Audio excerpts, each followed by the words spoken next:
تو یہ جو اس نے بیچ میں بات کی تمہیں کیا پتا؟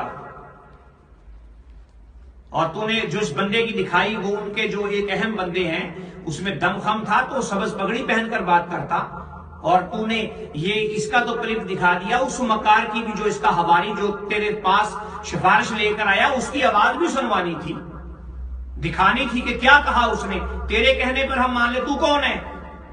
امام الانبیاء کے تحفظ ناموس رسالت پر تو بکواس کرے، تو کون ہے؟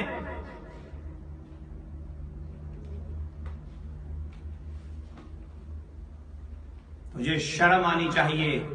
یہ سنیں آگے کیا کہتا ہے۔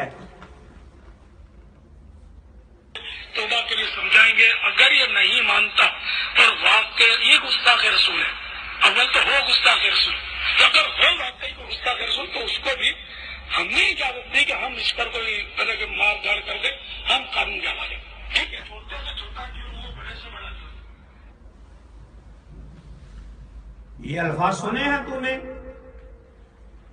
کہ اگر ہو گستاخ رسول تو بھی تو ہمیں اجازت نہیں کہ ہم مار دیں،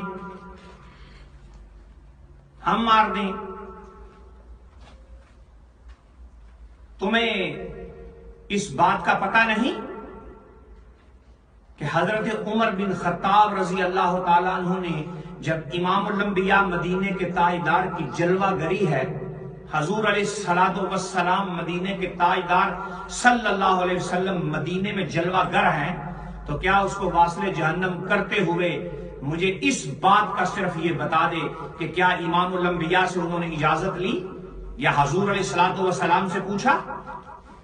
حضرت عبیدہ بن جراح رضی اللہ تعالیٰ عنہ نے جب اپنے باپ کو واصل جہنم کیا، اور ایک روایت ہے کہ کان سے اس سر کو پکڑا ہوا ہے، اس کی منڈی کو پکڑا ہوا ہے اور بالوں کو پکڑا ہوا ہے، دوسری روایت میں ہے، اور لا کر امام الانبیاء کے قدموں میں پھینک دیا، رکھ دیا۔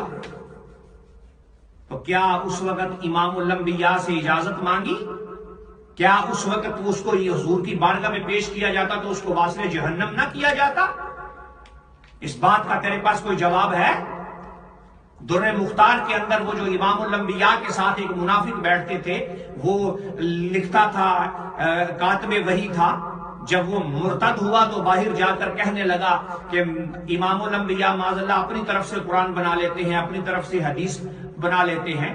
جب اس کو دفنانے کے لیے گئے تو اس کو زمین بھی قبول نہیں کر رہی، وہ اٹھا کر اس کو باہر، اس کو جب بھی قبر میں ڈالتے ہیں اٹھا کر باہر پھینک دیتی ہے زمین۔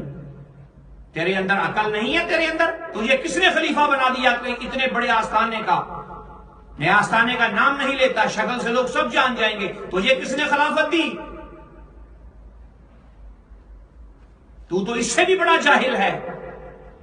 اور اگر کسی دعوت غیر اسلامیت دی، این جی اوز کے کسی مکار نے تیرے ساتھ رابطہ کیا، لا اس کی ویڈیو، اس کو بولنا ویڈیو بنا، سوشل میڈیا پر سامنے آ۔ یہ کیا تو بات کرتا ہے کہ امیر جاہل کو، وہ جاہل ہے، جاہلوں کا، اجہلوں کا امیر ہے، وہ امیر اہل سنت نہیں ہے۔ امیر اہل سنت داتا علی حجویری، امیر اہل سنت خواجہ اجمیری، امیر اہل سنت امام اہل سنت نظام الدین اولیاء حضور سید غوث اعظم رضی اللہ تعالیٰ عنہ، یہ ہیں امیر۔ یہ مکار بیچ میں کہاں پر آ گیا؟ چلتے چلتے بیچ میں آ گیا، نہ بلایا نہ چلایا، بابا ڈانگ لے کے آیا۔ تیرے منہ میں پہاڑی کوڑا گرم کر کے دوں، تیری ذات کو جوتا مارو۔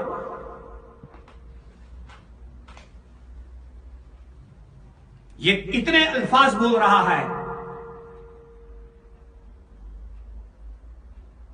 حضور اپنے گستاخوں کو واصل جہنم کرنے کے لیے اپنے صحابہ کو بھیجیں، اپنے صحابہ کو کہیں کہ جائیں کعب بن اشرف کا سر لے کر، خانہ کعبے کے غلاف میں مکار چھپا ہوا ہو تو اس کو وہاں پر واصل جہنم کرنے کا حکم ہے کہ وہاں اس کو مار دو۔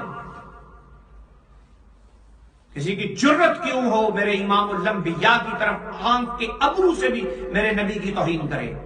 جو آنکھ کے ابرو سے پڑھا نہیں تو نے؟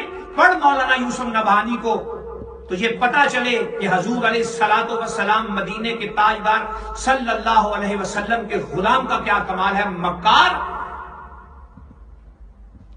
بغداد شریف کے اندر قاضی ہیں، ایک جگہ کے اوپر حضرت علامہ یوسف نبھانی بیٹھے ہوئے ہیں، اور وہاں پر جو ہے وہ کیا اس کو کہتے ہیں، کسی نے دعوت کی اور وہاں پر گوشت بھی پکا ہوا ہے اور بھی لوازمات پکے ہوئے ہیں، لوکی جو جس کو کہتے ہیں کدو شریف جو ہے وہ بھی پک کر وہاں پر آیا، تو ساتھ ایک بندہ بیٹھا ہوا ہے، وہ اچھے عہدے پر ہے،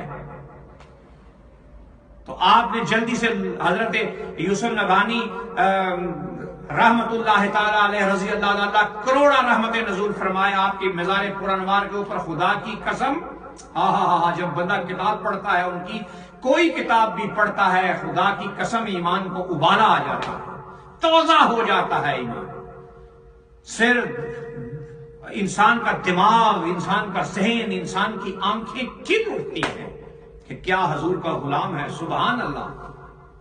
آپ نے لوکی جلدی سے ڈالی اور کھانا شروع کیا تو وہ کہنے لگا کہ حضور یہ لوکی جو ہے وہ آپ نے ڈالی، اور بھی فرمایا تم بھی دے دو، میں نہیں مجھے پسند نہیں۔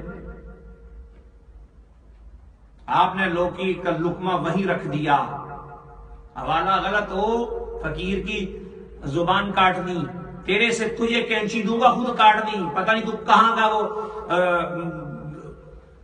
میرے لگا تھا کچھ نکلنے، جس آستانے کا میں نے نام پڑھا ہے وہ سیدوں کا آستانہ ہے، میں سیدوں کی بہت عزت کرتا ہوں، جو اصل سید ہے۔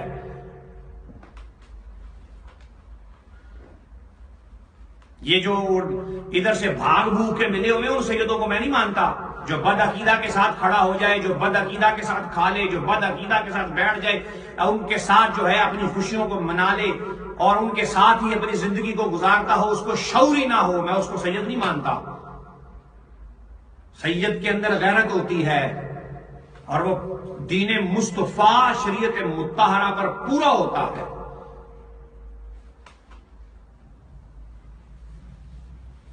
اس آستانے کا میں نام نہیں لوں گا، سارے جانتے ہیں اس کو، یہ سید نہیں ہے لیکن ان کا خلیفہ ہے، ان سے پوچھنا۔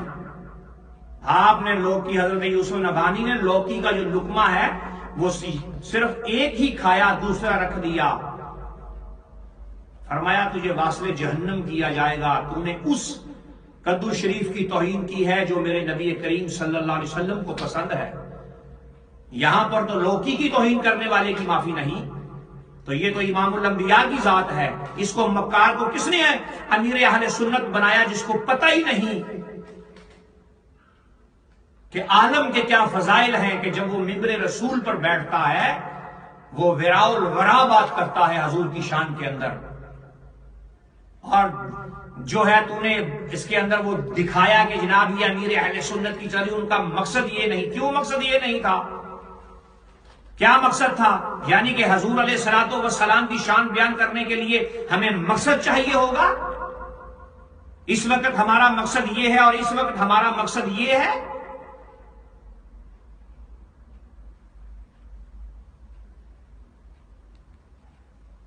وہی بات، دستار تمہیں باندھنی نہیں آئی، کاغذ کے اوپر لکھ کر تم بات کرتے ہو اور دکھاتے ہو، ابھی آگے بھی آ رہی ہے اور بھی میں دکھاتا ہوں آگے۔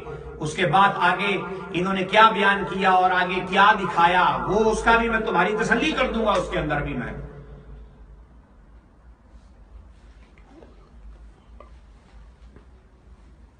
تمہیں پتہ نہیں میرے نبی کی کیا شان ہے، امام الانبیاء کی کیا شان ہے؟ معراج کے اوپر امام الانبیاء مدینے کے تاجدار، جب ایک فرشتے نے تعظیم نہ کی حضور علیہ الصلوۃ والسلام کی، اس کو فرشتوں کے سب سے امام نکال کر کوکاف میں ڈال دیا۔